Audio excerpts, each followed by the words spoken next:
Welcome to the Automotive Diagnostic Podcast. We're going to explore ways to sharpen our diagnostic skills, find learning resources, and hear from experts in the automotive field. Hey, what's going on, automotive world? Welcome to another episode of the Automotive Diagnostic Podcast. My name is Sean Tipping. I'll be your host for today's episode. Joining me on the show this week is Zac Sheafe. Zac is a mobile technician down in Austin, Texas. I've been friends with Zac for a while now. I got a chance to meet him for the first time in person at Vision recently in Kansas City. And he's going to join me to talk about our experiences in the industry, both in a shop, doing the mobile thing. We'll talk a little bit about Vision. We'll talk a little bit about the diesel world, which I'm pretty diesel illiterate, so I always enjoy some education on that side of things, and quite a bit more. But with that out of the way, let's jump into the episode. All right. Good evening, Zac. How's it going? It's going good, man. How are you? Pretty good.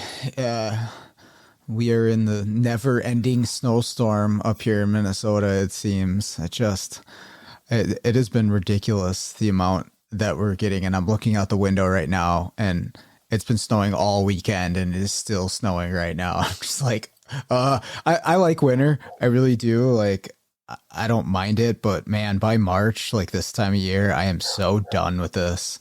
I want it to be spring. I want it to be warm. I don't want to slide when I hit my brakes. I'm sure, man.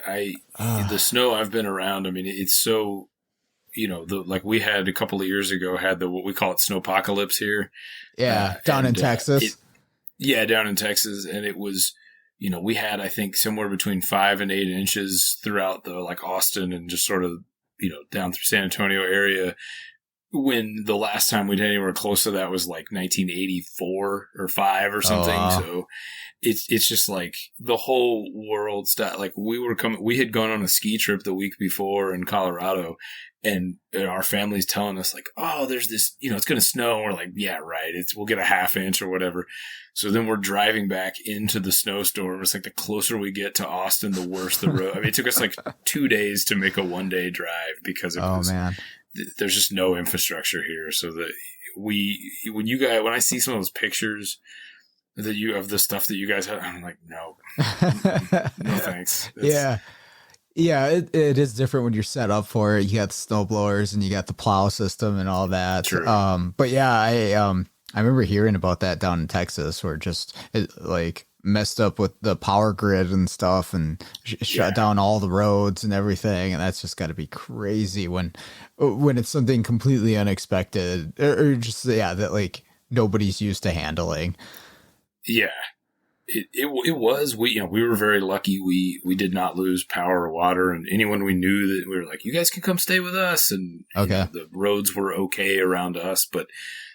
Towards the end, as far as the food, it's like you're scraping the things out of the freezer to, I made this like crock pot stew for, my wife had to go to work that week, and I was like, hey, I think it's okay. And she's like, yeah, it's fine. And then I ate some, and I was like, oh, you must love me because this is terrible. Yeah. So. Oh man. Yeah. That's, we'll get through it.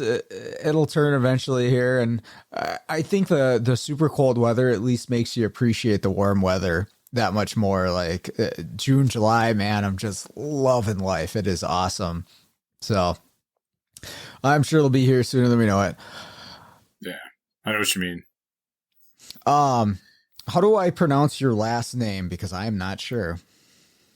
It's Sheafe. Sheafe. Okay. All right. That's probably Sheafe, how I would have said it, but it looks like I could say it differently. All right. I would probably get it wrong. I've heard it all, man. Okay. It's my whole life. People I have spelled it out to people and they'll still miss. I'm just like, I don't know what to tell you, man. Like I'm giving you all the letters, but so don't sweat it.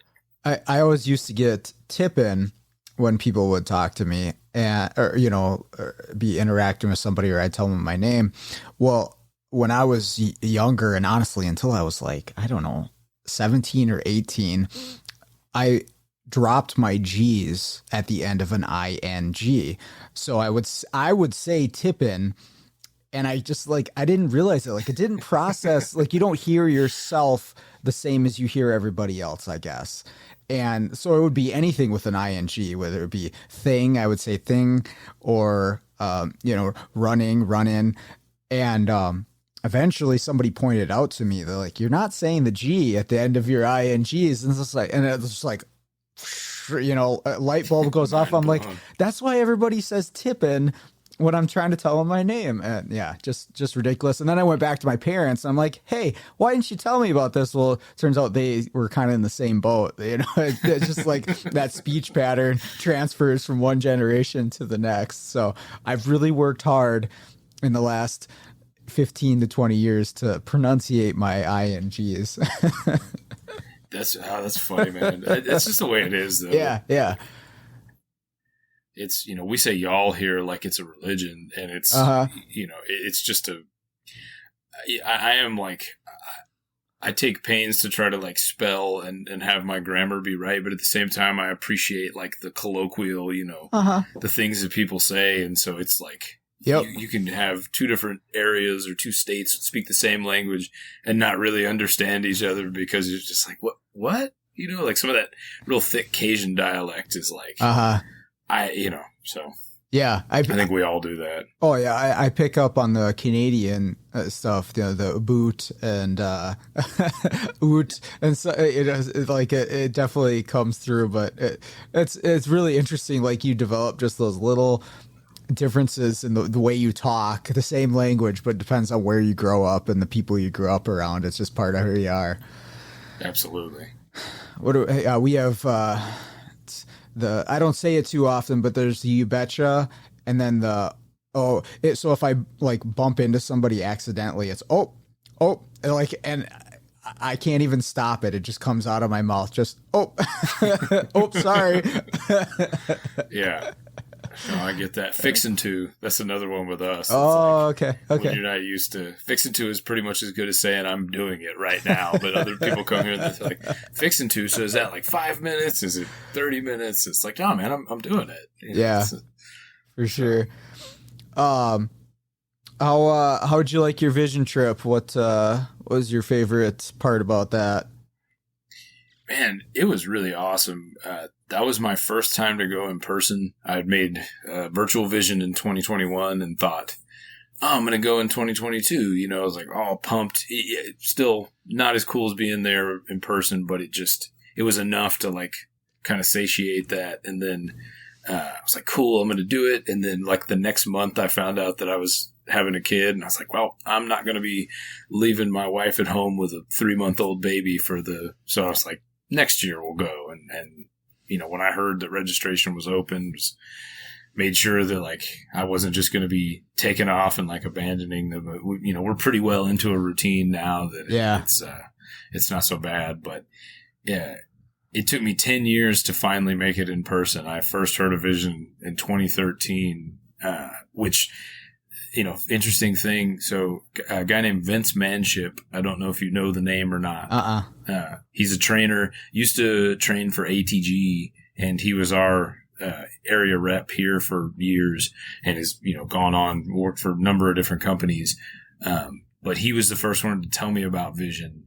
And the last class I took at Vision was taught by him. So it was kind of like this, everything comes full circle. Okay. And I wanted to like talk to him and tell him that, but it was Sunday and we pretty much had to like go to class, and then it's like, all right, we got to get in the car and hook it to the airport to catch a flight. So yeah, but yeah, the whole thing was great. The classes were great, but there's no way to truly express the value of the networking and just the like camaraderie that you get, meeting new people there, meeting in person a lot of people that, I've been interacting with for years now. Yep. And to like really be able to put a face to a name and just, just hang out. And it's I felt like revitalized after that, like coming back and was just like ready to, I don't even care if like the next week is just a whole bunch of headaches. Like I felt ready to take it on, so. Yeah, it definitely recharges the batteries to get back at it. But isn't that crazy that a lot of these people, yeah, like you say, you interact with on a daily basis. And I was thinking about this, like a number of you guys that are in the chat groups, I interact more with you guys than my friends outside of automotive. But I rarely see everybody. It was these events that I go to maybe once, twice a year where I actually see people face to face, if that. Yeah. It is a really strange thing. And then, yeah, you get to see everybody. You're like, hey, what's up, dude? It's pretty absolutely cool. It is. It's like that thing where when you work in a workplace, you kind of spend more time with the people you work with than your family in some cases, because it's just, you spend so much time at work and yeah, you're right. I mean, it's an everyday, even if it's just like, hey, does anybody have a file for this, or does anybody run into this problem, or whatever it is. And, some of one of the groups I'm in is like a really small group of Texas folks. And we interact a lot, and it's a small enough group that there's not a lot of like distraction happening in it. Okay. And different combinations of us had gotten together prior to had like met in person and stuff, because we're not so far away. But, like to meet you and like Corey, I mean, I have Corey to thank for being in that fold in the first place. He just, we were following each other on Instagram, and he's like, hey, you're in Austin. My sister's in that area, and just like, oh wow, just kind of extended the kindness to like, hey, I didn't even have a Facebook until he put that out there, and I was like, nah, man, I don't. He's like, no, get one. I'll get you in these groups, and I mean, that's like game changing. It's like having your own support network. Yeah, yeah. I mean, shout out to Corey for that. I told him that at Vision. It's like, man, thank you so much for like, you had no obligation or any sort of, reason to just welcome some random dude into the fold. And because of that, I've made some pretty important connections. So yeah, him and Keith DeFazio definitely share that, where their underlying goal for just about everything they do is helping other people, right? Like they're out there, they're doing their thing, they're making money, but they're also like consistently helping somebody else in some way or another in this industry, or bringing somebody up. And that's really cool. I like to see that from people. Corey's got the jokes too. He was, he had me cracking up. He was in one of the classes I was in, and I was just dying from the commentary coming from him. But no, he's a funny guy for sure. Yeah. So yeah, 100%. Two very smart guys, and very generous with their time and knowledge. Yeah. And so it's, it's what the industry, I mean, I guess just life in general should be, right? As we all, I hope to be able to impart the same kind of help to the next generation, or just the people I encounter, because I wouldn't be where I'm at without help from other people and, family support and all the rest of it. So it's, it makes a huge difference. Yeah, exactly. We're all, standing on somebody's shoulders in one way or another, right? Whether it be knowledge or technology or whatever it is. So you really should be at some point, I think, striving to do that for somebody else. 100%. And I'm not saying right away, right? Like, hey, if you're just getting into this and you're just trying to wrap your head around what's going on, focus on that, focus on getting better. But you do this long enough and you will get to a point, if you put in the work, that you'll have an opportunity to in some way give back to somebody else, and take that when you can get it. Cause like you say, like it'd be tough to be here where we're at without other people. And so, okay, let's do that for somebody else too. 100%. Yeah. That's you've probably heard the phrase, each one, teach one. Like, I think that that really captures that. And I mean, you got to make sure your whole situation is good. You can't, if you're not in a good spot, it's hard to help other people, and it doesn't do you any good to sink your ship to save another one per se. But when you're in a good spot, help when you can, where you can. And I think if everybody did that, we would be, we'd be doing pretty good. But right. Yeah, for sure. It's, of course, not everybody shares that. So hopefully can spread the message of how powerful that is when you help somebody else out. So how did you get into mobile work? You said you were following Corey on Instagram. Was that like part of that, or how did you get going on mobile stuff that you do? So, I kind of have always wanted to be self-employed. Like that was sort of the long-term goal. Even when I first got in the industry, whether it was like own a shop or however it was going to be, right? That was sort of the long-term idea. And, I'd been working, I went through a program at the community college here, got my associates, made some connections there. And one of the instructors there, a lot of really good instructors in that program, but one of them at that time, his business was strictly mobile. And when I say strictly mobile, I mean, this guy would show up, drop a transmission, take it back, rebuild it in his garage. And he's a great transmission guy.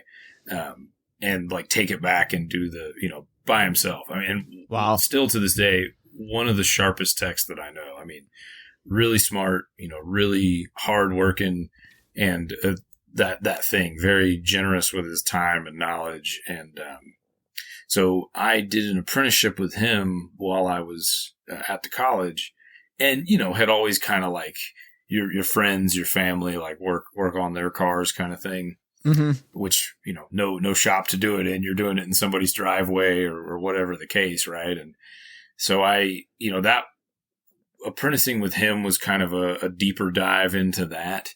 And then as I went through my career, I would do stuff here and there and just kind of started building up more and more tooling, and thought, well, when I launch a business, I in a certain sense, there's less overhead.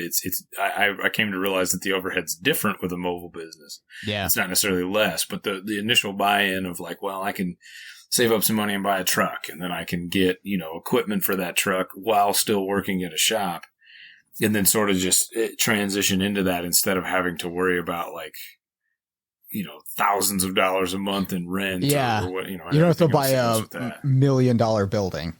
Exactly. So the last shop I was at, I was there for 6.5 years. I was the foreman for the last maybe 3 or so. Okay. And it was a small shop. So foreman, relative to what some of these folks are doing, I wasn't managing a lot of people, but because it's a mom and pop shop, as I know, you're doing a bit of everything. I mean, the customers knew me about as well as the two owners who were brothers. There were days where things would work out that I was the only one at the shop, people out and the owners have something else going on, and you're answering phones when you can, and, writing tickets and doing the work and whatever else. So it was a good education in how to sort of manage all of that. And, I'd been in customer service before. So you learning how to deal with people, it turns out is so valuable in general, but also with the mobile side, because even when you're doing work for shops, they are the customer, and just figuring out how to deal with different personalities and how to, when things go sideways, how to like manage that, and keep everybody sort of in the game. You're not going to please everybody, but a lot of times when things go sideways and it gets bad, it's because that communication breaks down, or so I don't know. I think people sometimes think immediately when things go sideways, you're just going to leave them holding the bag instead of like, no, Right. this is what we're going to do. And when they see that you're, busting your butt to do it, then they're more inclined to be forgiving when things don't. Yep. Don't go the way that they expect. So 100% agree with that. And I've been in that situation where I have screwed something up for a shop, trying to do what I'm doing, but thankfully, because I put in that work ahead of time, on a bunch of other jobs and just like tried to do my best and even rectifying what I screwed up, but they're understanding because, all right, yeah, Sean's going to take care of this for me. Like, hey, it's, exactly. and yeah, very, very important to do that. Yeah. No. And so that was I kind of like the truck, my first like work truck. I bought it while I was working there. I got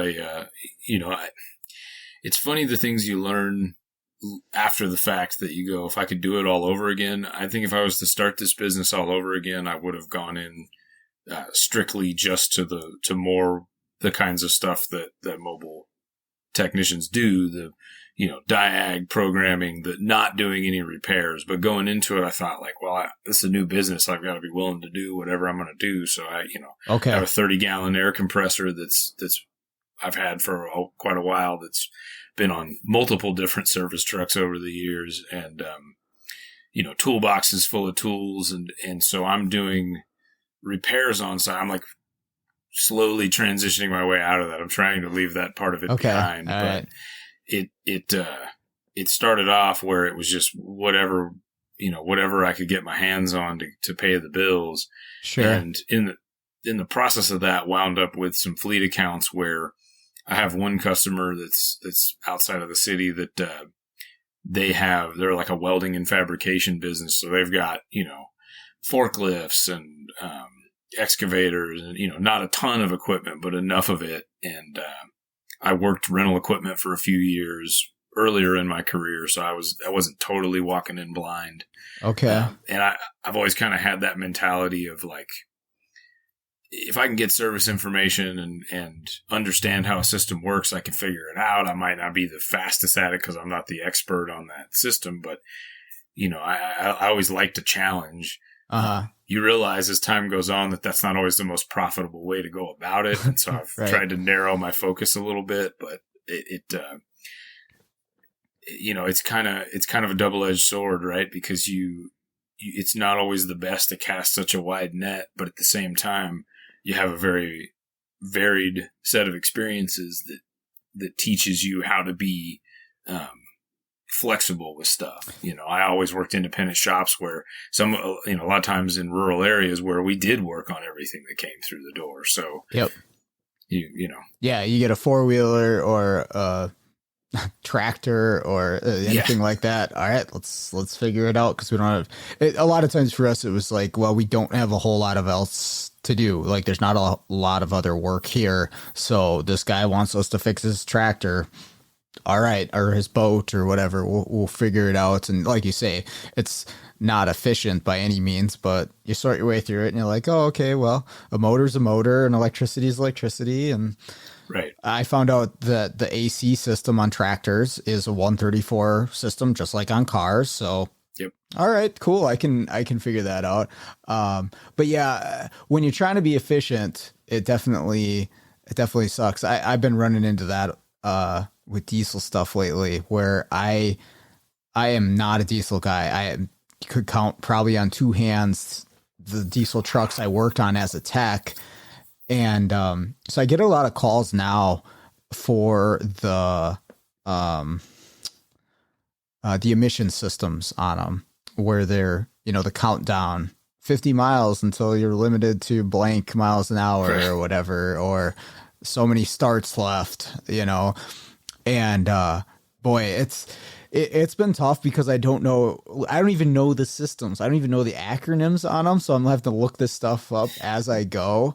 And that's been a time killer for me for sure, just because I'm so new to that space, try to sort through it. Cause they call me and they just want me to reset something. I'm like, well, I don't know if it's necessarily that easy.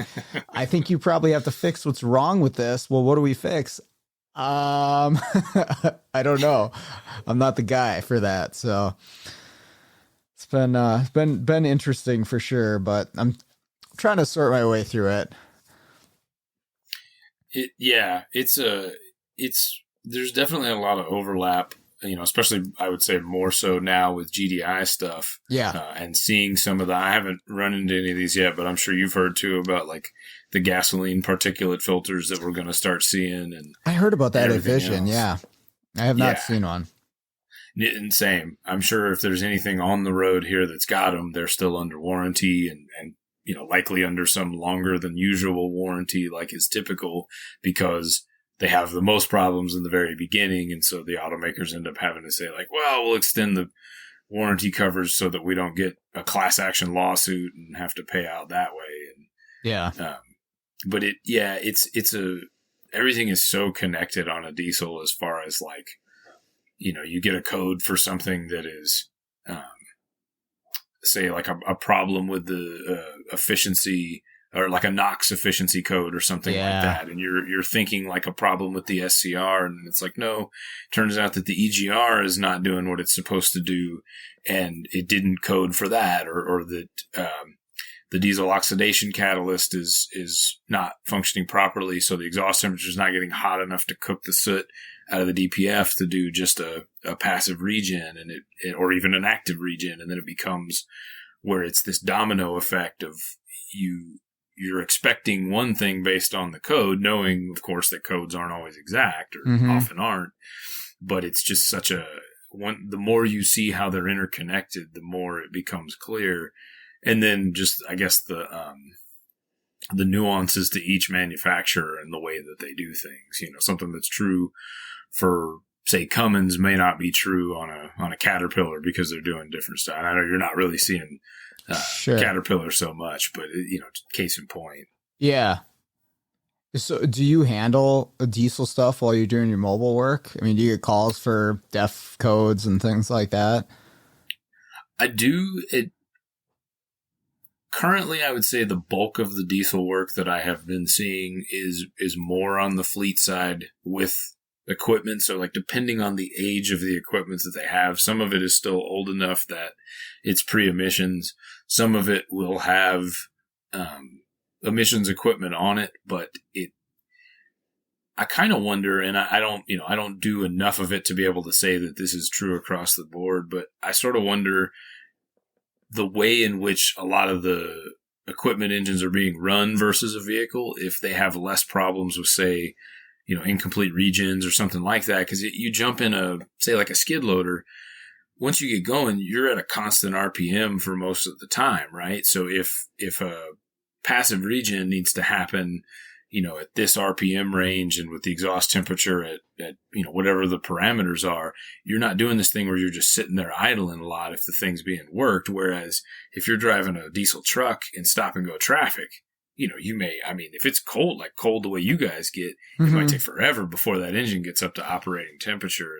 Right. And so it's, I'm sure that there are still plenty of problems, but interestingly enough, most of the issues I've been seeing on that side, with the customers I have been more just, like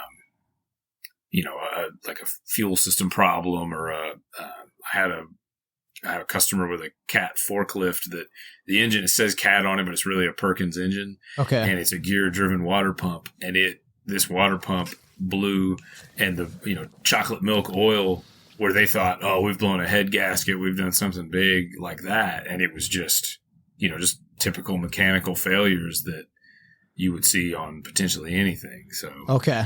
Yeah. I mean, there is some nuts and bolts to it at the end of the day. And electrical too, especially in the newer stuff. And I'm fine taking an electrical thing.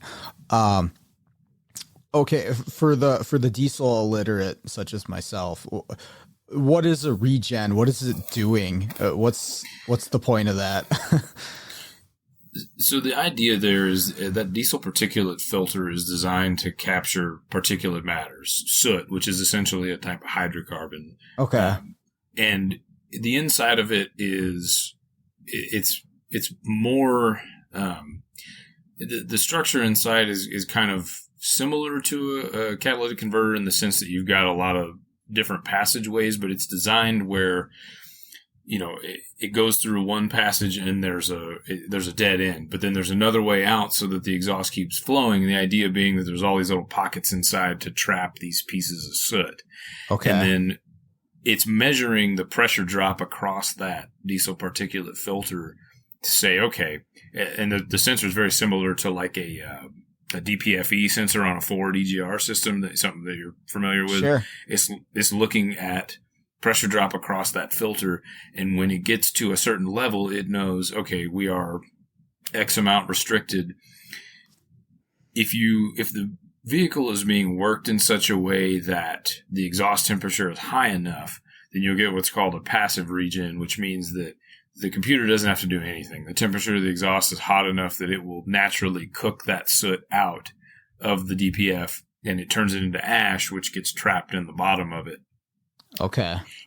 If the temperature does not get hot enough and that filter is restricted to a point, then the computer will command what's called an active regen, where some will inject fuel into the cylinders on the exhaust stroke. A lot of them, and this seems to be the way everybody sort of went, was a separate injector in the exhaust stream will inject raw fuel, and when that hits the diesel oxidation catalyst, which is going to be at the beginning of the kind of the first emissions device after you get out of the turbo, that increases the temperature because of the catalytic reaction. That increased temperature cooks that soot out and ash inside of the DPF, and then if it gets restricted enough where that can't happen, because you when the active regen's occurring, it's got to be driven for a certain amount of time. Okay. So you'll get, a message on the dash maybe that will say like exhaust filter cleaning, keep driving. Every manufacturer has their version of it. Okay.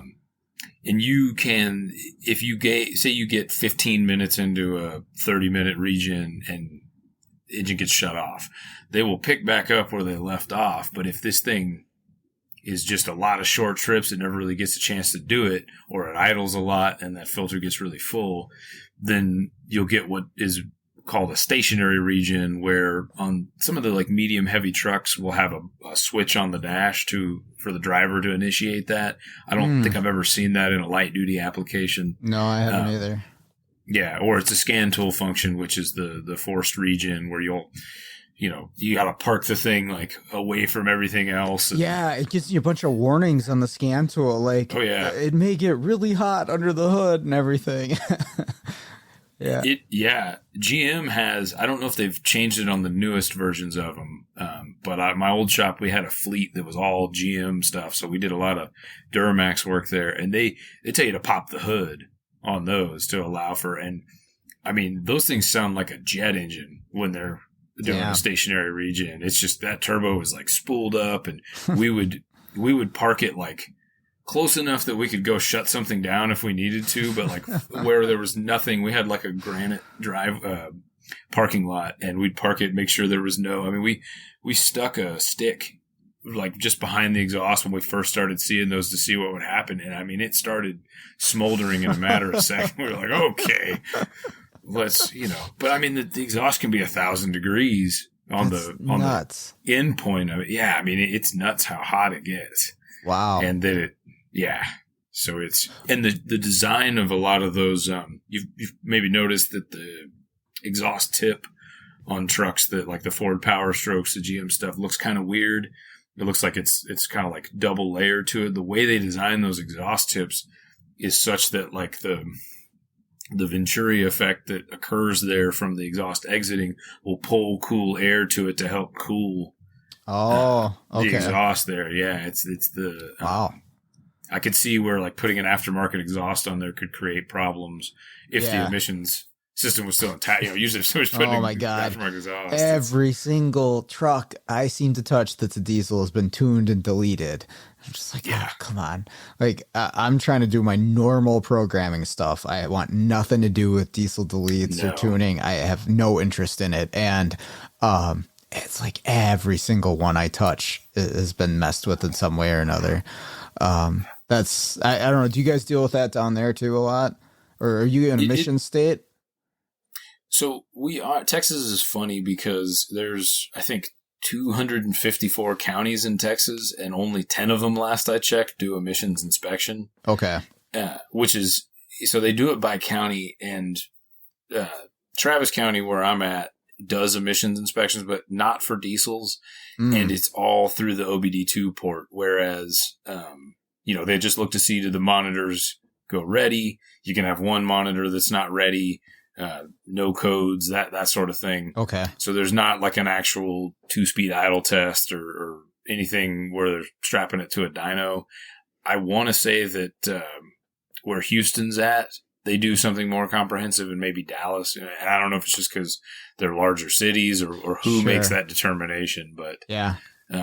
But on a federal level, any emissions equipment that's been tampered with, you're not. So yeah, I don't get into that.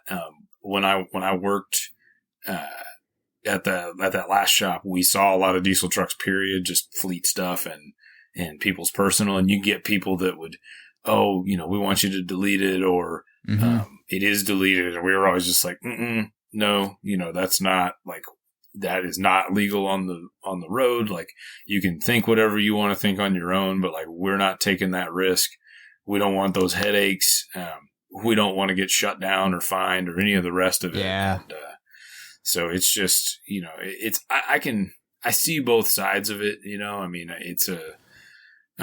I don't think anybody would argue that like cleaner air and cleaner water is a good thing, but I understand that like all of this technology happens so quickly, and it seems like it's not the OEs that have to deal with it. It just gets passed on to the end user.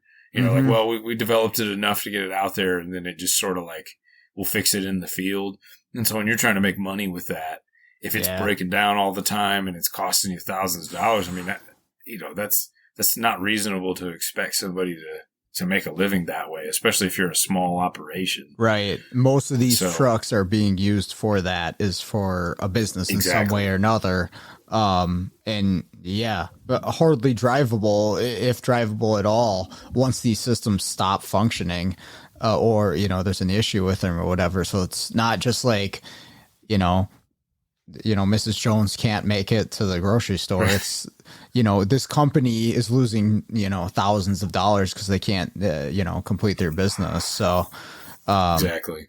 Yeah, there's a local shop to me that has been around for a while, and they were very open, like surprisingly open about doing diesel deletes for a long time, but they got smacked hard by the EPA, and we're not even an emission state. Like, we don't have testing of any sort, but they, however you do enough of it and you're open about it, they're up like a $1.5 million lawsuit or a fine or whatever it is from the EPA. I'm just like, I want nothing to do with that.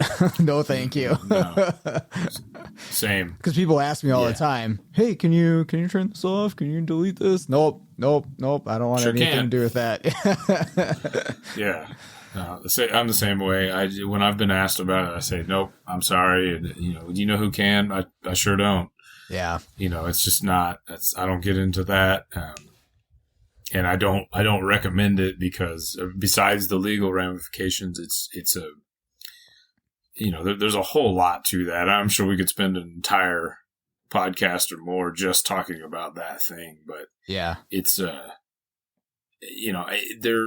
has to be somewhere between what we're seeing now, to move something like this forward at a pace where it doesn't kill somebody's livelihood, but we're still improving I wonder a lot if when, in the 70s, when the first oil embargo hit and they, Detroit started pumping out more fuel efficient vehicles to try to, like, if we'd have stayed on that track then, instead of just dropping it once gas got cheap again, where would we be now? Would we have done it gradually and like the cars would be cleaner and it would have happened at a pace that we weren't, it wasn't like putting people's businesses at risk because they've got broken down trucks because the diesel push has been even harder because they didn't care at all about diesel emissions until the 90s. I was going to say, what year did all of like the DEF systems come into play? Because I don't recall that much, if any, when I was a young tech in the field, and then all of a sudden, boom, everything has it. It was phased in kind of gradually, and it depends on the manufacturer, right? Okay. Like, I think the first model year that you would see it on, say, a GM product, a Duramax, would have been like 2010, definitely by 2011, and 2011 for Ford. Dodge didn't have to put it on theirs until I think 2013 was the first year, and it wasn't, initially I remember hearing about that, and it was like, oh, these Cummins engines are so clean, and then the reality was they had emissions credits from something else they'd done, so it wasn't that they were any better off, they just sort of got to wait longer to do it. Okay.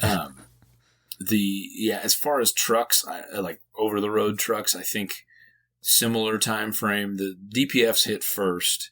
Okay. And then, and that was around like 2007, 2008 model year trucks is when I first started seeing that. And then the DEF systems came a few years later because what they were doing was not, that wasn't enough. It was only addressing the particulate matter. The DEF systems are about, NOx and right. Do you know how that actually works? Like, what's the idea behind the DEF system reducing NOx? How does that? I feel like if I get too deep into explaining that like people are going to be screaming at the. But it is a type of catalyst. Okay. That promotes reduction of that NOx. So, got it. Yeah, okay. But they actually, they inject this fluid into the exhaust to reduce the NOx gas, and they have sensors, right? There's like a before and after NOx sensor. I'm pretty weak on this stuff, but no, that you're fine. Yeah, and even like a type of oxygen sensor as well. Oh, okay. In some case, and like I say, I mean, it's everybody has a version of it. When I was seeing the DEF systems regularly. Because we saw a lot of pickups with stuff like that, they were just starting to get to the point that we would see failures, and we had fleet with Chevy and fleet with Ford, and at that time, I was mostly just seeing temperature sensors fail, and then like DEF heaters or DEF level sensors, depending on the brand. It wasn't, we at that side weren't seeing some of the nightmare failures that you hear about. We also somehow didn't happen to have any customers that like put DEF in their fuel tank or anything. I mean, you hear those horror stories. Yeah. I don't know. I don't know how they have, like, nobody came in with that, but nobody catastrophically destroyed even with the fleets where, oh, man. I mean, you know how the drivers of fleet vehicles can be. They just, they don't care. no. So most of what I've seen failure wise on that side was kind of just scratching the surface. And then when I went mobile in 2018, like kind of midway through the year, and, a lot of the customers that I have now that have diesel stuff, they've held on to older, they're starting to get newer stuff again where it comes back around. And, okay. But I think they were keeping older stuff for that reason, because they were trying to avoid having problems with them. Yep. I remember it happened on a few different occasions where people would put power steering fluid into the brake reservoir of their car, and that, when you said the catastrophic failure, that triggered it, because every single rubber component is done in that brake system. Like, yep, you got to replace everything in that brake system now. You have no choice. And because they added like just like maybe this much, like an inch, half an inch of fluid, and they put it in the wrong reservoir or the wrong fluid. And oh man, that was a bummer to tell the old guy that, it's going to be, $2,500, $3,000 to fix this car now. But yeah, people, they don't pay attention, I guess. I don't know. No, it's, and that's an expensive mistake. DEF in your fuel tank, if you catch it before you've turned the key on, you may be talking a few $1,000. The moment you turn the key on, though, most stuff now has a electric lift pump. Yeah. So that, I mean, in a matter of seconds, you've got DEF throughout that entire system.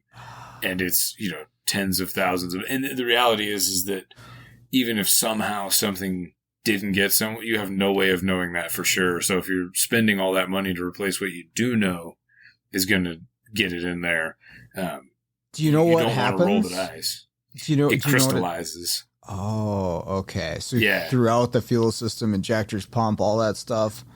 Yeah, it's like if you were to pour it some out on the ground, or like on a table, it's kind of like when somebody's got really hard water and you pour it and it evaporates and there's all this, the white kind of chalky that's left from the limestone.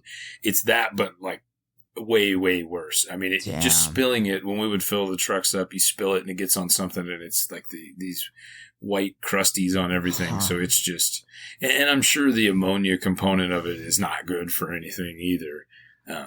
But it will. I mean, the common rail fuel systems are so sensitive to contamination. The smallest amount of debris can cause, tens of thousands of dollars of damage, or moisture or anything else. I mean, it's so it's always been important to change fuel filters on a diesel. Yeah. But that's the number one thing I tell people, especially if they've never owned a diesel before, is like oil changes, fuel filters. You will go so much further if you, the negative effect of that, if you don't, is so bad that it's just, it's like, look, I don't care if you pay me to do it or not. I'm telling you that you need to do this for you. And I'm not as in the sales pitch or anything like that. Just do it for yourself. Oh man. So it's not good. Is there warnings on the caps or the gas doors or anything like, don't put DEF in here? That's I have never seen one, but it seems like there should be. That should be like a recall campaign. Just put this sticker on here. Like, wrong hole. Seriously, that's one thing that I hate. I hate filling them because they're more of a pain to get to, but they may have done it for this reason. Okay. The GM trucks, the filler is under the hood instead of because at least all the ones I've ever done, I don't know about the new stuff, but it's on the passenger side. The tank is kind of like under the passenger front door of the cab is where it winds up. So the filler is right there. And it sticks up kind of by the fender. Now, the other side of that is the cap is blue. So blue cap under the hood. People, so people can ruin their DEF system that way. But I still think you're coming out better than if you were to put DEF in your fuel system. Yeah, I think it's not cheap, but it's cheaper maybe to have to deal with that problem. I, again, never had anybody do that, but I've heard some stories of people doing that. So. We had one of the first shops I worked at was a full service gas station. So it was, I had the little air line and you drive over it, ding, and we had attendants that would go out and fill people's tanks up and stuff. And all the old people in town loved it. But on occasion, we would have somebody put gas into a diesel. That happened a number of times. And then all of a sudden, hey, Sean, we need you to drain this tank that's now full of gas that's supposed to have diesel in it. And that happened a handful of times. But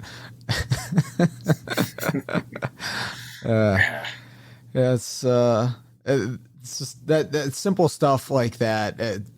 It's humorous when that stuff happens, but at the end of the day, I don't know. I guess I could probably make a boneheaded mistake just like that with something. And sure,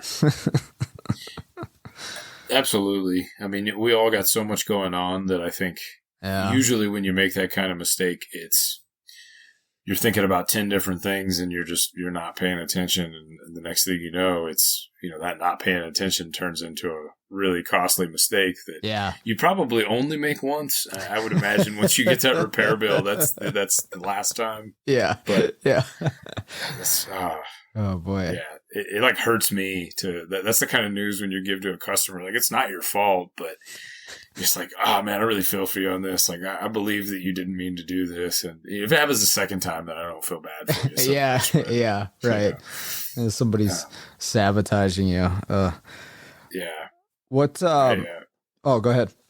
Yeah, I was just gonna say I had a customer years ago. I was still working at the shop, and Chevy Equinox. It came in on the hook, no start, look at it, engine's locked up. There was like a $50 size blob of oil that came out. We pulled the drain plug out. We're like, well, you need a motor. And, this was at the time when, we could find like pretty low miles used engines for a good price and offer a warranty. And that shop, at that time, it seemed like we always had one or two engine jobs in there. People were keeping their stuff. And so I ended up being the one talking to the customer. I go through the spiel, I tell them what's wrong. And, we got some estimates for different engine options for you. And blah, blah, blah. And he's like, yeah. He's like, that makes sense. He's like, I had that happen to me one time before with a car where he like ran out of oil. And I was just like, it took everything I had to be like, you didn't learn the last time not to like to check your oil. Paying for an engine once before wasn't enough, but Yeah. We put an engine in it. He had us fix it, so go figure. Yeah, I know some people like that. They've been through 2 or 3 of them and just don't seem to learn the lesson. I don't know if it's just like you don't have the sense of what's actually happening under the hood. You don't get all of the components that are working together to get you down the road. It's just, I press the pedal and I go. The care is less at that point. Yeah. I know, like, once I got into mechanics and I've taken apart a bunch of engines and I fixed a ton of stuff on cars and all these different components and stuff. And this made me think of it because I can hear an airplane in the background of your place. But wow. When I get on to an airplane and I go for, wherever I'm flying to, I'm like thinking about all the mechanical things that are going on in that, like, how's this jet engine work? Like, what's happening with the hydraulics to get the wheels up and the flaps that are moving on the wings? How do those things work? And it kind of freaks me out at times. I don't love flying that much after I kind of had that sense of like, well, what if that hydraulic line pops, or what if that solenoid stops working? And I know they have a bunch of redundancies, but that's all I'm thinking about when I'm on a plane nowadays. So maybe people that don't have that are just much better at flying because they're just like, yep, I get in the plane and I go. Right, like ignorance is bliss to a point when it comes to stuff like that. Yeah, exactly. Yeah. Yeah, I know what you mean, though. It's like equal parts, wow, this is cool, and also like, man, if that doesn't work, then we're really in trouble. Yeah, exactly. It's one of those things. That's all we see all day long is the failures of these systems, some mechanical components and electrical components failing.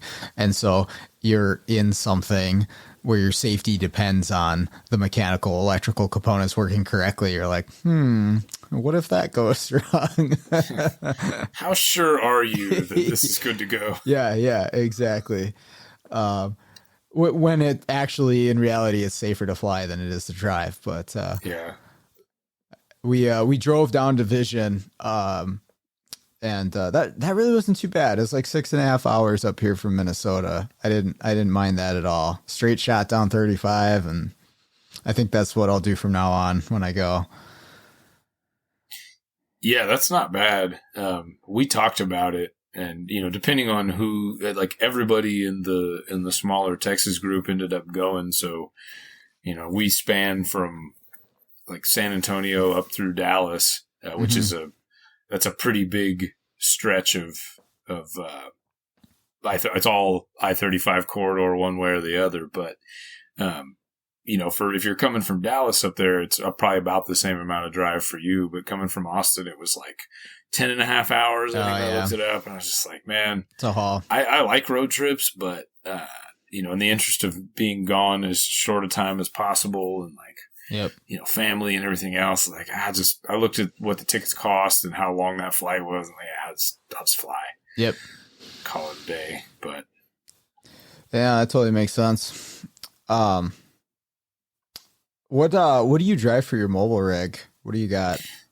So right now I have it's a Chevy Silverado 3500. Okay. It's a flatbed truck that I have sort of configured, to be a service truck. Before that I had an F-250 long bed, and I had boxes in the bed, but I'd always kind of wanted a flatbed because I thought, it's like a blank canvas, right? You can, you're not limited. Most service trucks have those kind of like utility beds that you'll see the phone company with, and they're great, but I wanted at the time to be able to sort of set it up exactly the way I wanted. So it's a 11-foot flatbed, and I've got a 30-gallon gas-powered air compressor on the back of it. I got one big box that's got drawers for, the kind of more organized hand tools and air tools and stuff like that. And then kind of bulk storage boxes. It's not enough, as I'm sure you can imagine. There's never enough space in your mobile rig for whatever you got to carry. Right. And, my last truck was an extended cab, so I had a little more interior space for diagnostic equipment. This one's a regular cab, and I just have to, there are certain things that ride all the time in the cab. And then the rest of it, if I'm, depending on what I'm programming, if I'm doing something like that, or if I need a piece of diagnostic equipment that I don't always use, I just have to grab it that day and just either know I'm going to need it or assume I'm, that rule, right? If you take all the things, you won't need any of them. When you don't, you'll be 45 minutes away and need it. It's funny how that works out. Yeah. So it's, as the business is changing, it's becoming less and less practical to have this truck. I've been looking at I've considered converting it to a box truck potentially, just because, especially when the cost of vehicles was so ridiculous. I thought, well, I know this truck, it's paid for. Yep. What would it cost me to do that? And then I thought maybe setting up the inside of the box like a tool truck where it had storage and like a lift gate to get heavy stuff off and on. And, I have a generator, so I thought I could put like a rooftop AC in this thing and it would actually be pleasant in the back of this truck. Yeah. But as I'm sure you can imagine, it's not the most maneuverable when you get to a shop where the parking's not great and it's just like, okay, I'm going to have to park a ways away and lug all this stuff over because I can't squeeze in there. So I've been thinking about vans and what makes sense to as far as the next mobile vehicle. But for now, I'm making it work, and it allows me to continue doing repairs until I'm not. So. Sure. Yeah. What's your ultimate goal, or what's your goal right now to shift the business towards? What focus are you looking to zero in on?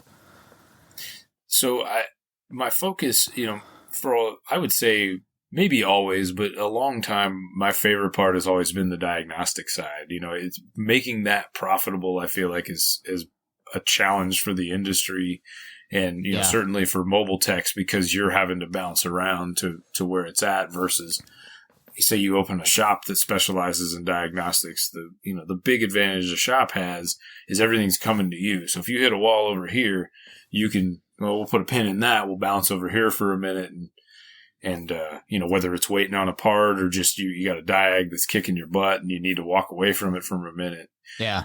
You can easily shift gears. But when you're mobile, the last thing you want to have to do is say, man, I can't, I've hit a wall. I need to come back. Sometimes that is what you have to do, but ideally you're going to get done as far as you need to there and then bounce on to the next one. And so the diagnostics and programming is kind of where I want to focus it.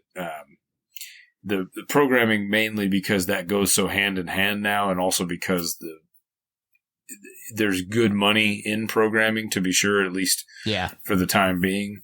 But and certainly programming can be challenging, and people always say programming's easy till it isn't, right? Yep.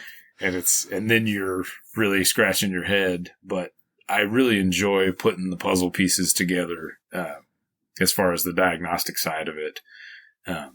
I'm trying to figure out how to make keys work, but locksmiths have to be licensed in Texas. Oh. And so that creates a challenge. And there's like some gray area there because like Home Depot, Lowe's, places like that cut keys, and they will, really? Some of the transponder keys they program, but there's like the way the regulations are, they can do that because of some exceptions in it. So I've actually been emailing back and forth with a couple of guys at DPS, which is who regulates it here, for probably 5 months now, trying to figure out like, okay, in this very specialized segment of keys that I would be doing or somebody else here mobile would be doing, is this allowed? And if not, what does it take to change the regulations? Is it like an act of like Congress in the state of Texas to do it? Yeah. Or is it just how DPS interprets that? Because, I'm not going to crack a safe if you go through locksmith training here, you're learning about like safe mounting and, how to crack one and like home, all this stuff that I like will never do, have no desire to do.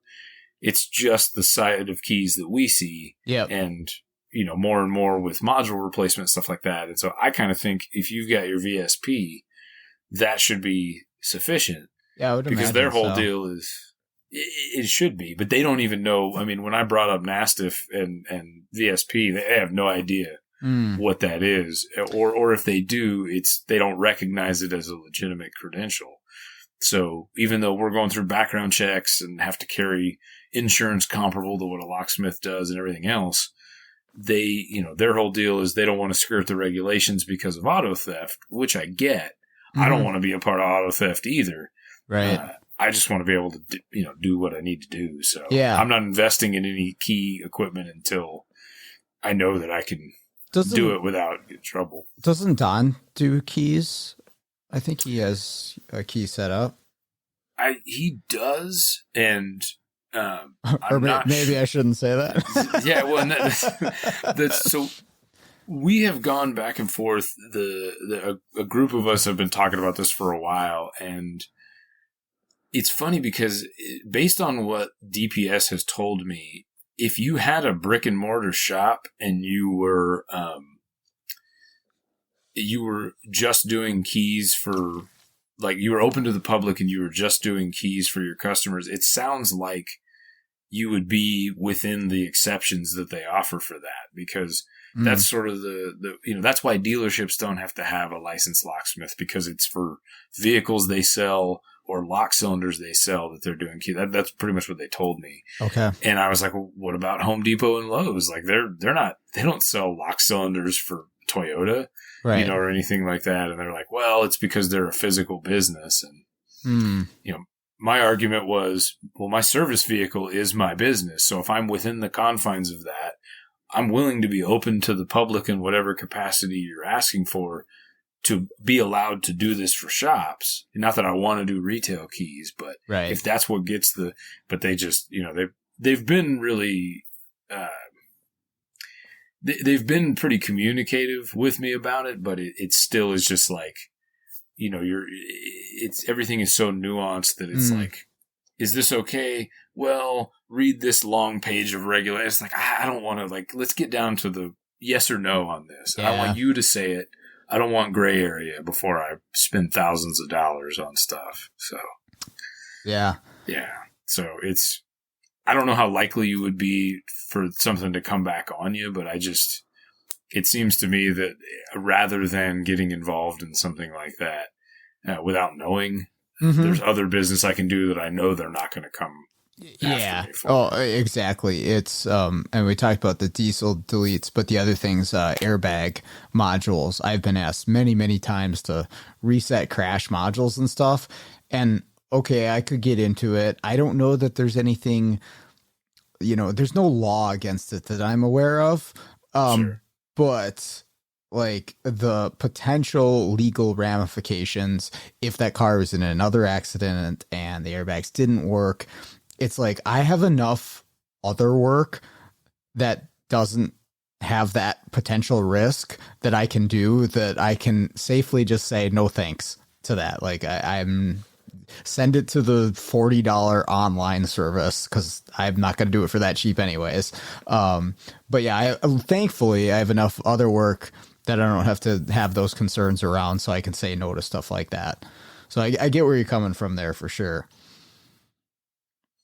Yeah, that's a good example. I feel the same way about that. It's not to say that there's not a way to do it safely that the stuff works, but because there's no real, you're kind of making up the rules as you go with that, because no OEM offers, or their position statements don't say, yes, you can do it. Yeah. And if they do, like I think Mercedes, you get a certain number of scan tool resets of of the SRS module before it makes you replace it. It's provided within their tool. You're not having to do something board level to make it happen. And so I don't want that liability. You don't know for sure if it works until it goes off. Yeah. And, it's just, it's not worth it to me for that when there is so much other work out there. If they come out with some legitimate, like, hey, yes, you can do this with that. I love the idea of not wasting so much stuff to the landfill or to the salvage or whatever happens to that stuff that they don't sell. But I just, I don't want to live with that either, that somebody's airbag didn't go off because of something I did. And then it's just too much. Right. So. Right. Resetting the crash data. It's like, okay, it's probably going to do its job again, but what if it doesn't? Yeah. Right. I don't want to be involved in that. I was at a body shop the other day, and they had me programming a new airbag control module for this Ford. And I get up to the Ford, and they have the module plugged in, but it's plugged in and like they just like it's under the center console, and they just kind of like pushed up the center console, kind of wedged it up and pulled this thing out, and it's hanging at like an angle down, and I see it, and I'm like, whoa, we gotta, because they had the battery connected and everything. I'm like, I was surprised that the bags hadn't gone off, because I've seen this. Well, Ford and I think some other manufacturers do this too. They make it so once you unbolt the module, it loses its ground. The bolt to the frame or the body of the vehicle is its ground, so then it's a no-com, so that it can't set off the bags. But it's, not without the realm of possibility for it to touch a ground and then all the bags go off. And so I actually sent the shop manager the video of Scanner Danner's got one where he's like doing exactly what I would probably do if I wasn't aware of it. He's like, oh, this module won't communicate. Oh, it doesn't have a ground. I'll just bring a ground to it. And then the bags go off, the side curtains and everything. So I showed him the video. I'm like, hey guys, just be careful with this, because I do know of vehicles where it does not need to be grounded. I had a coworker in Mercedes do that, where unbolted, move the module, all the bags go off. So that definitely can happen. And like a lot of people aren't even aware that that's a thing, that they have the G sensors in them. Yeah, that's not a welcome surprise when something like that happens. Scary, expensive mistake. Yeah. It's kind of funny too, because, as much as airbag systems require usually multiple inputs before they'll set the bags off, you would think that it would look at it and go like, well, we see the G sensors doing this, but there was no, like, the car was sitting here stationary, the engine's not, like, there's all this data prior to that you would think would be, hey, this doesn't make sense, but I guess they just would rather them go off than not.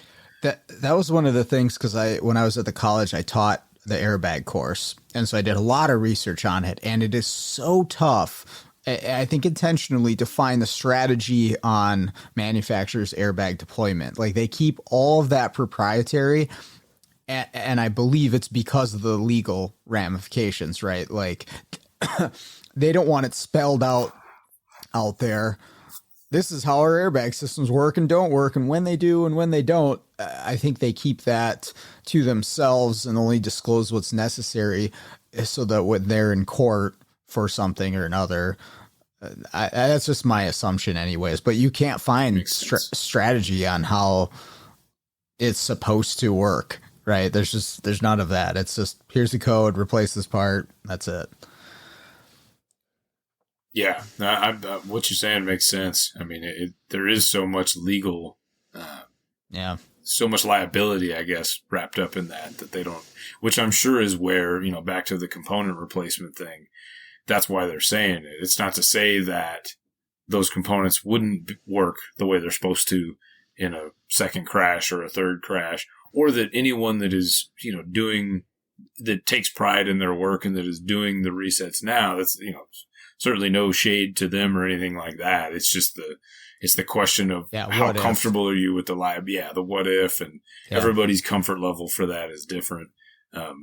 It sounds like there has been pressure from insurance companies and body shops on some people in the last couple of years because of the component availability, where they're like, well, you could just, reset the data, right? It's like, okay, well, if I do that and something happens, where are you guys going to be? Is it going to, all the fingers going to point? Because that's what I think would happen is no matter what the insurance company tells you, like they don't care because you're the one that did it. And so they're going to say, well, so-and-so said we could do, it's like they're not there when it's time to accept responsibility, it seems like, for stuff like that. So.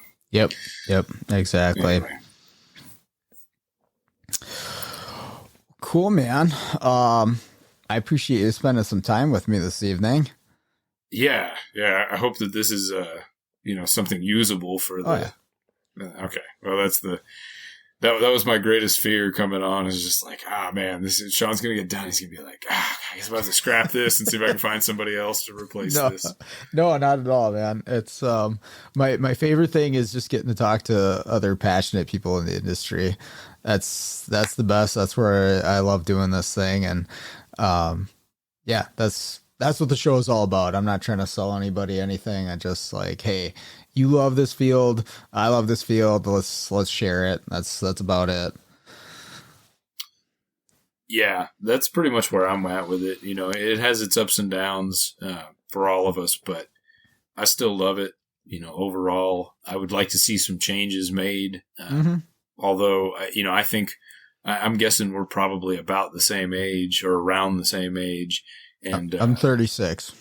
Yeah, me too. So that's, I don't know if you ever think about this, but the way the industry looks now, even to just when I first got into it, is very different. I mean, it was still a buyer's market in a lot of ways. So if you were coming in as a new technician, you really had to prove that you wanted it, and I mean, the pay wasn't that great starting off, and it was a lot of,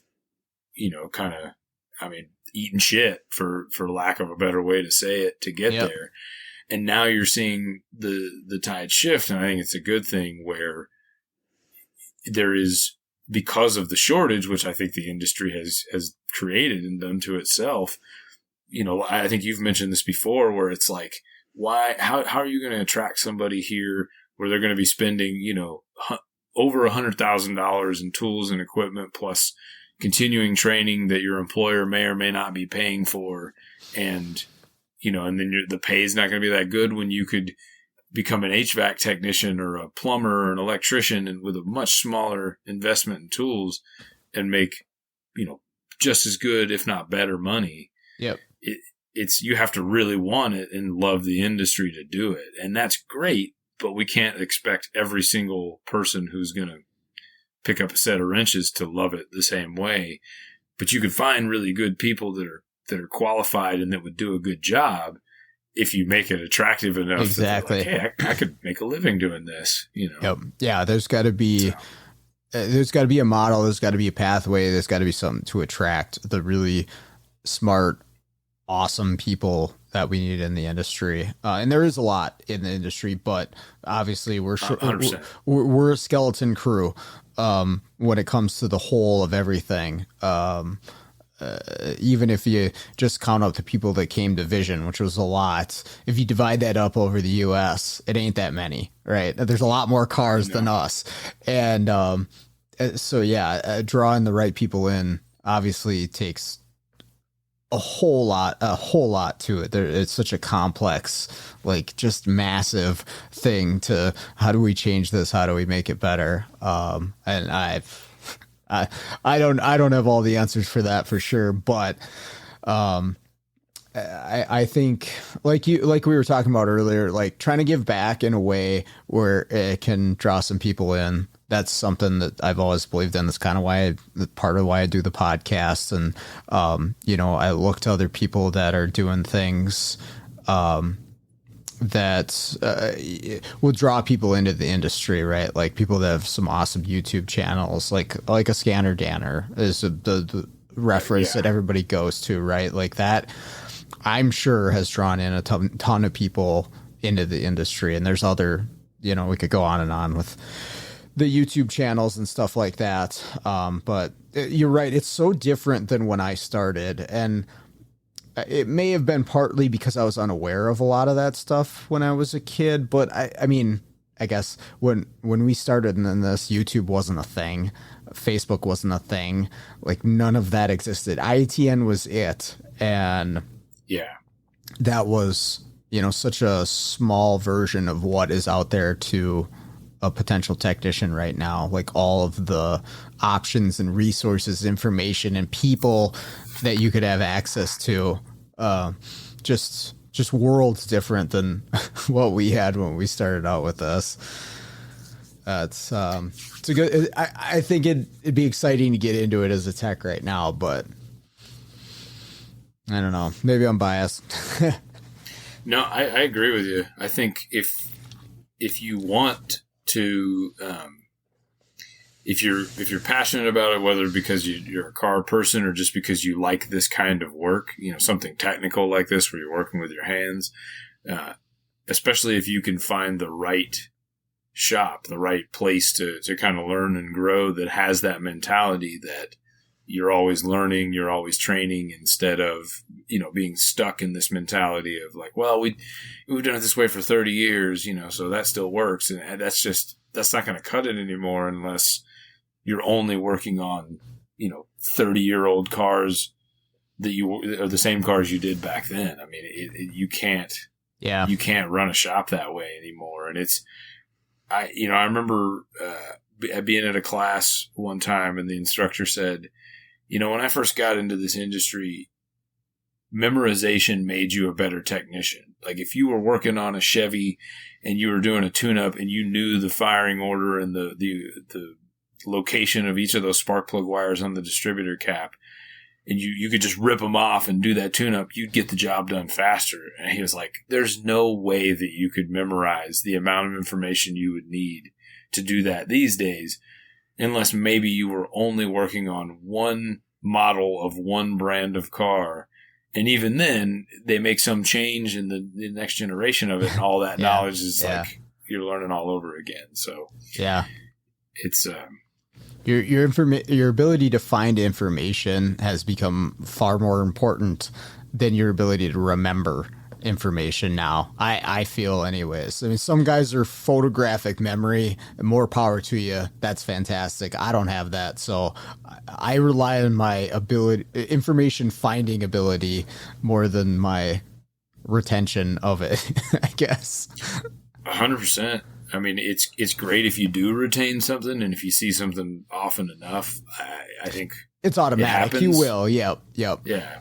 But I mean, it's kind of that just-in-time knowledge where you may have to learn about a particular system that you've seen that system in some version or another on a bunch of different cars, so it's not going to be completely new knowledge, but the nuance to that particular vehicle or that manufacturer that maybe you haven't run across before, or, well, it was this way for 10 years on this car, and then they switched it the next year, and it looks similar enough that you would think you don't need to look it up in service information, and then you get yourself in trouble because they've changed the reluctor wheel on the cam sensor, and now all of a sudden it's a little bit different, and you're operating off the wrong information. Yep, so. Exactly. It's fun stuff. It's a crazy industry for sure, but I'm never bored. So no. Even if you wanted to be. No, yeah. I just want an easy day with, I'm trying to think. We'll go with Ford solenoid strategy ID programming. That's all I want all day long. But I'd get bored of that if I did that 2 or 3 days in a row. I'd want to all right, let's mix this up a little bit with something else.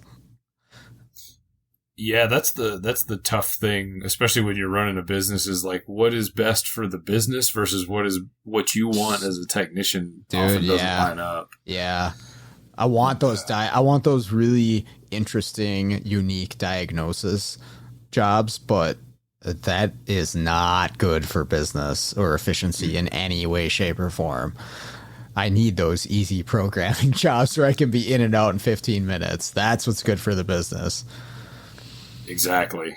And I don't know I'm sure there's not a perfect number and it varies for people, but a good enough mix of that, I think, where you have enough stuff that goes the way it's supposed to, just like a shop, you're doing the 30, 60, 90 or whatever the maintenance intervals are now, that they're going by, kind of services and brake jobs and things that keep the lights on. And then you get the more challenging diags and things that come along that, they sort of keep you interested in what's happening. And it's no different for us. I mean, it's the easy, goes by the book programmings that pay the bills, and then the difficult diags that set you apart from someone else. Not to say like, oh, I'm so much smarter than the other person, but just that you stuck with it and you were willing to do whatever it took to figure it out. And that's one thing for me is like, I'm the last to tell you that I'm smarter than anybody else, but I'm stubborn and hard-headed enough that I will beat my head against the wall, sometimes to my detriment to figure it out if I can. And sometimes that is enough that a customer that you want to have is like, man, you're the person we're going to call because we see that you're willing to go that extra mile to make it happen. And so we're going to give you all the work, not just the ones like this. Mm-hmm. Mm-hmm.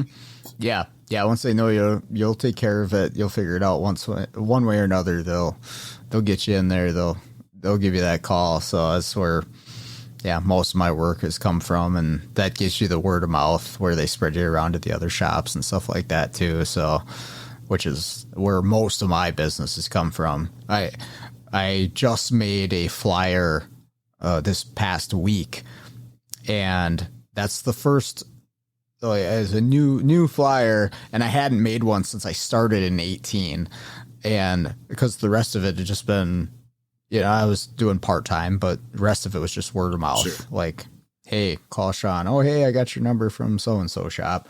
But you're right. What you're talking about is that attitude is what's going to sell. Yeah, and I don't have to be a salesman, which is nice because I'm not. I suck at it. I'm a terrible salesman. But that if you bring that every day to what you're doing, it sells itself, and you don't have to worry about it, and you'll get work. So, yeah, I'm the same way. I am a terrible salesman. I have no desire to be a salesman, but I feel like, much like you're saying, that if it's a needed thing, if I believe in it, I can speak to you about it, as educated as I can to say, this needs to happen and here's why. So that and whether it's a retail customer where you're explaining to someone who maybe doesn't know anything about cars, hey, you need to do this maintenance service, or we need to do this and this with the repair, because if we don't do this other thing, XYZ, if you can break it down into a way they understand, then most people are like, all right, I get it. And nobody wants to spend more than they have to, but at least they feel like they're getting what they're paying for. Shops may know cars in whatever way they do, but it's no different there. They want to feel like whatever it is we're doing for them is what is needed, and we're not just doing extra stuff, or that it's, some of them I feel like look at you like, there's the magic smoke in there. It's not doing what it's supposed to do. And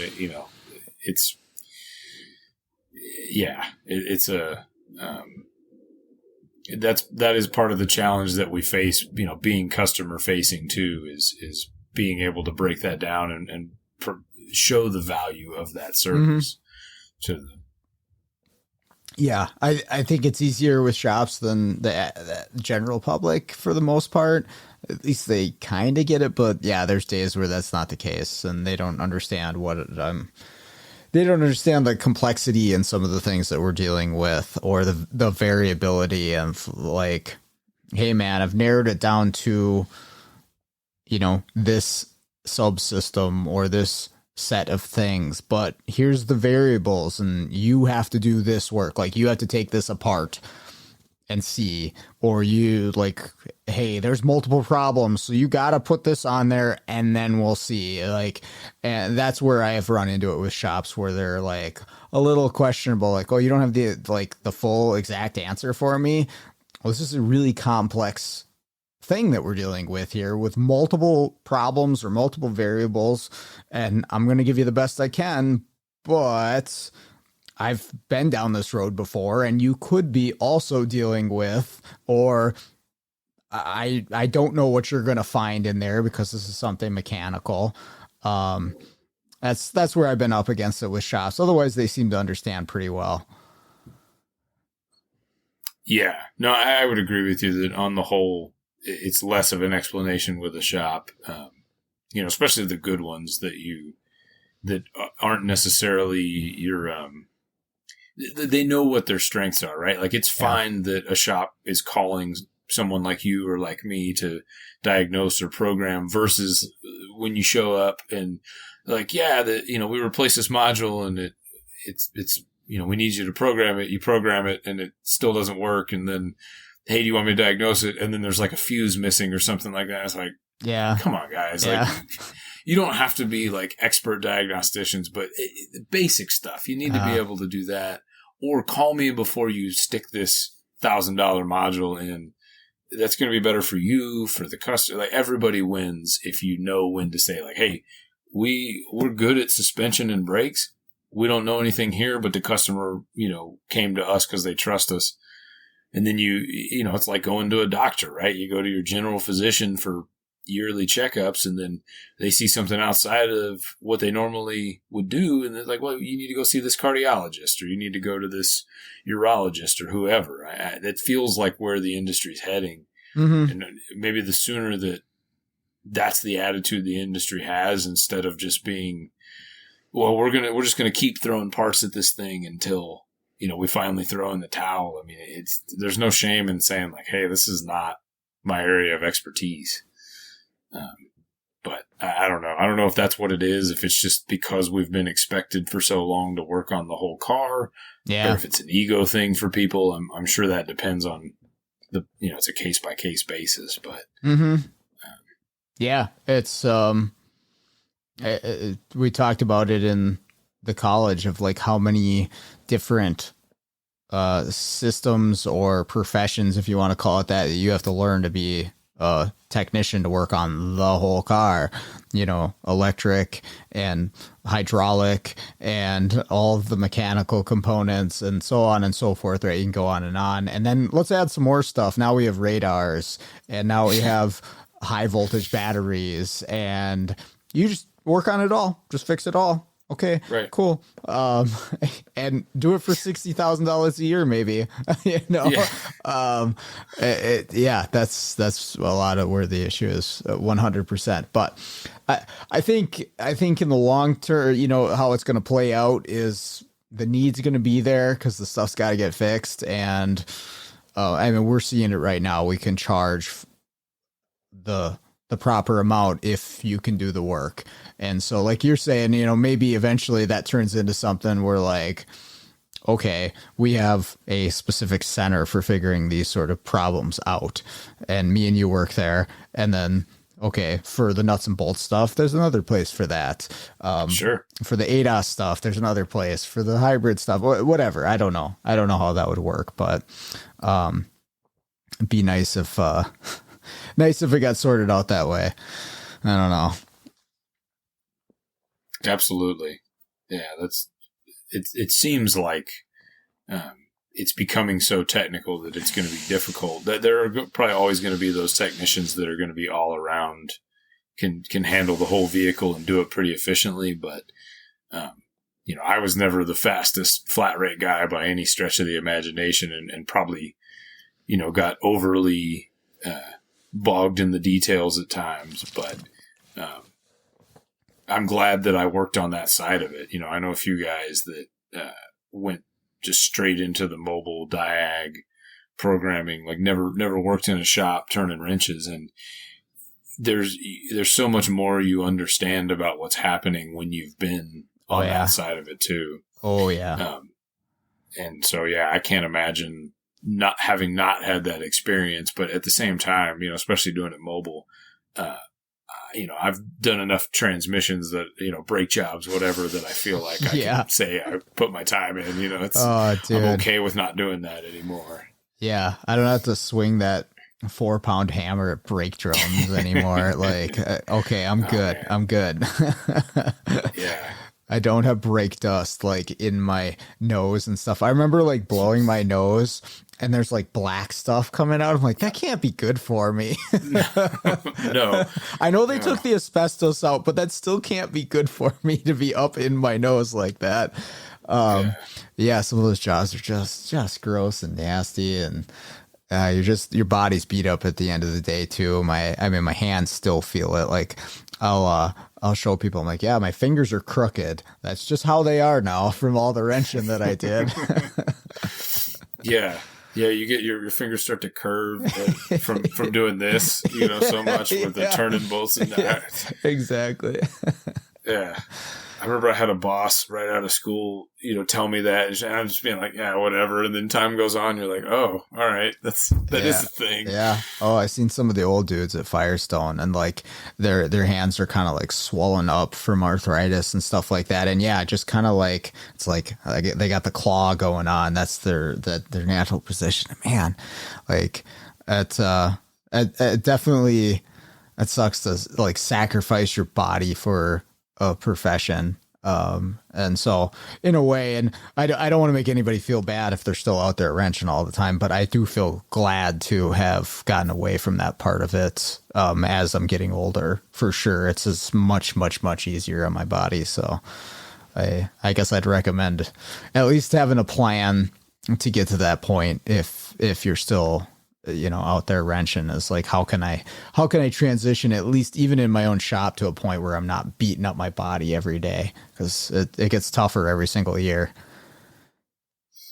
100%. Yeah. And that was always, the notion of specializing in like diagnostics programming and stuff like that for me, the idea of that first came about years ago, it made sense for that to be sort of a logical transition in that way, knowing that, the older I get, the harder it's going to be on my body to do this. And I want to stay physical, but it doesn't mean you've got to be, like pounding ball joints out or anything like that. Or like trying to, and the rust that you guys deal with up there is just off the charts. I mean, it's every time I have to work on a vehicle that came from the Rust Belt, I'm just like, God, you guys are doing the Lord's work up there. I don't know how you don't even complain about it. I feel like, because you're just used to it. Yeah. I mean, yeah, until you have that rusty suspension job in your bay or alignment rack, that was the worst. Doing alignments were it was a joke most of the time, trying to get some of these things loose, because you're heating things to just the point where you're glowing orange just to move it a couple tenths of a degree, and then you got to wait for it to cool down. I was telling somebody the other day about it. Like, you're watching the toe on the thing, and it's actually moving as you're heating it up, and so you're gonna adjust it while it's hot. Okay, yeah, you can cool it down and adjust it, but if you adjust it while it's hot, well, then you have to account for when it cools down, it's going to come back. So like you'd count to see, okay, it went up, okay, 4/10 of a degree when it got hot. So I'm going to adjust it 3/10, so that when it comes back, it's exactly where I want it to be. And yeah, it's just a joke doing some of the stuff in the Rust Belt, and some of the cars too, man. Like unibody cars up here, I feel like a lot of them are really unsafe, because you put them on the hoist, you just hear as it's going on the pinch welds and stuff as the vehicle's lifting up. Like, it's just, how safe is that vehicle really if it gets into a collision with an F-350? I don't know. It's gonna fold, I have a feeling. I think so. I've heard stories of shops being like, we will not put this on the lift because it's going to snap in half. Oh, we had a few of them like that. I've seen some ridiculous, like, I don't know, home remedy repairs too. I'll never forget, it was a Pontiac Bonneville. So it's a unibody vehicle, and it has the subframe in the front to support the engine and the transmission. Well, on those, and particularly up here in the Rust Belt, the the bushings that would hold the subframe to the body would rot out. Right. And then so eventually, and it happened towards the backside of the subframe would just drop out. And we'd see a few of them out on the road where, hey, that's the transmission right there on the ground. Like the whole subframe just on the ground. And so this had happened or was about to happen on this Pontiac. I don't know which, but they took like angle iron from like Menards or Home Depot or something and bolted/welded it up to part of the subframe and part of the unibody to like, so the subframe's here and the angle iron's like holding up the back of the subframe. And we put it on the rack. We're like, what is going on here? just ridiculous. And yeah, frames that will rot out on vehicles. A friend of mine just had to sell his F-150 because the frame was just like he got told that same thing at a shop. Like we're not going to lift this because it could literally fold in half when we do it. And so he's like, okay, well, I got to get rid of this thing. That stuff kills cars. It kills a lot of vehicles that would go longer too. I always said anything with 3,800 up here would last a lot longer if it wasn't for rust, but yeah, it kills them. Yeah. Yeah, we have the opposite problem here where stuff just stays on the road because it's not, whether it should or shouldn't. I mean, yeah, it's the upside is you can have, I mean, none of my vehicles are that new for that reason, because if you take care of the mechanical side of it, it doesn't rolling. Really rot it. Yeah, exactly. But the other side of that too is that sometimes you'll see, you know, some really old, especially at a shop, comes rolling in and you're just like, oh man, I thought I was done working on these cars, and nope, somebody will pop up with one that you hadn't seen in a while. Yeah. You know, it's just not, yeah, we'd get something with a carburetor in, like, oh, what the heck? Luckily, I always had old guys in the shop that I worked with that would handle those. I could rebuild a carburetor, but if you want me to diagnose like a drivability issue, I'm sorry, I'm not your guy. I'm not going to be able to sort through that. So I always just pass those off. Give me fuel injection all day. It's such a, you know, carburetors have their place, but I mean, God, you know, the idea that you can just come out and hit the key, like people forget about that when they reminisce and think like, oh man, you know, I wish all cars still had a carburetor and, you know, It's like, yeah, you mean when you had to do like valve adjustments at 20,000 miles, and, yeah. You know, tune-ups every time. Right. I mean, let your car warm up for 20 minutes before you could take off on it instead of just hit the key and boom, it's good to go. Yeah. 40 below out, good luck. Yeah. Oh man, I can't even imagine trying to start something like that. Just like we're walking today, apparently. And hopefully we don't have far to walk. Yep. I remember my dad saying he'd have to go out in the middle of the night and start the car and let it run for a while and then go back to bed. Otherwise, it wouldn't start in the morning. So it had to have like that. There's only like a certain hour window that you could let that thing cool down or it ain't starting again. So we have it easy that way.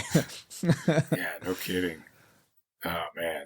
That's I guess you don't know what you're missing until you have it, and then, you know, it's like that was life at the time. But. Exactly. Oh man. Cool. Well, thanks again for joining me. I really appreciate it. Yeah, thanks for having me on. I don't know. I didn't get a chance to ask you this, but what was your favorite part of Vision? Oh,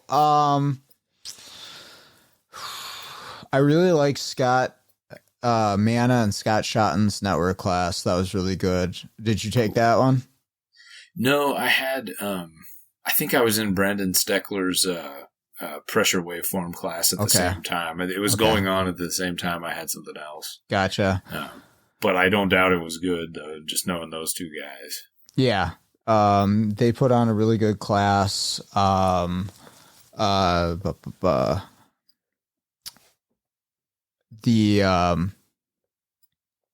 am I blanking right now? The BMW class that Morgan put on was fantastic. Yes. 48 volt, that's what it was. I was trying to think of what the class was. 48 volt Justin Morgan That was, he always does an awesome job, but that was really cool to learn about that stuff. And he always ties it into other stuff outside of BMW. Like if you're not a BMW guy, you can still take one of his courses. You're going to learn a bunch of stuff. Yeah. And then, all of the networking, like you say, getting to see everybody, face to face and hang out and stuff. That was cool. Obviously not enough. It was like some people I saw for a brief few minutes here and there, but like everybody's getting pulled 50 different directions and talking to everybody all the time. So it's like you almost need more time just to hang out with everybody. It felt that way, yeah. That like an extra day or like a chunk of one of the days that was just, hey, let's hang out and do, would have been nice. But yeah, that was what the night turned into. And every night I was like, all right, I'm going to bed at a reasonable time tonight so that I can be fresh. And every night it was like, we're closing down I didn't, drink a whole lot or anything like that, but it's just you go to bed at like 1:30 and then you're waking up at, 5:30, 6 o'clock to drink some coffee and then go to class, eat some breakfast. And but no regrets. It was a lot of fun. Yeah, it was a good time for sure. Cool. All right. One more big thank you to Zach for joining me on the show today. Really appreciate that.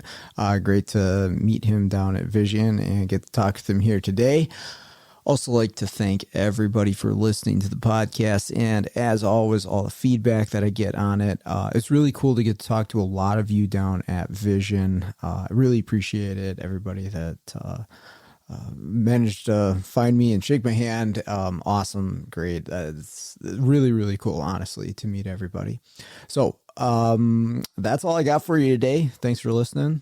Let's all get out there, start fixing the world one car at a time.